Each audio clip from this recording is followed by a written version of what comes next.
Telugu Desam party Parvathipuram నియోజకవర్గం ticket ఆశించి భంగపడిన గర్భపు Udayabhanu rebel అభ్యర్థిగా శుక్రవారం నామినేషన్ దాఖలు చేశారు. పార్వతీపురం పట్టణంలో ర్యాలీ నిర్వహించి ఆర్డీఓ కార్యాలయంలో ఎన్నికల అధికారికి నామినేషన్ పత్రాలు అందజేశారు.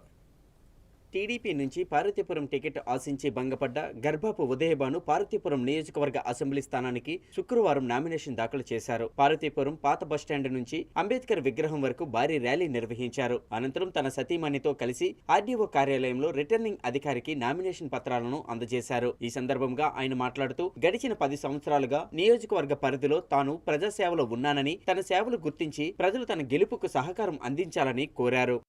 ఇంతమంది ప్రజల మధ్య పార్వతీపురం నియోజకవర్గంలో మొట్టమొదటి నామినేషన్ దాఖలు చేయడం జరిగింది.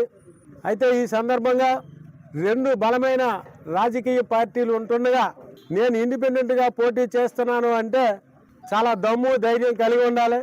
ఆ దమ్ము ధైర్యం నేను నమ్ముకున్న పైన ఉన్న దేవుడిది, ఎదురుగా ఉన్నటువంటి ప్రజలదని నమ్మి ప్రజలే తీర్పిస్తారు.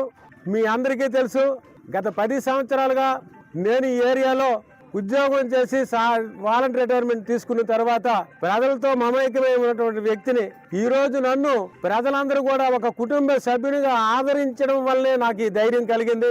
నేను తప్పకుండా పనిచేస్తానటువంటి విశ్వాసం ప్రజల్లో ఉన్నట్టయితే తప్పకుండా నేను విజయం సాధిస్తాను.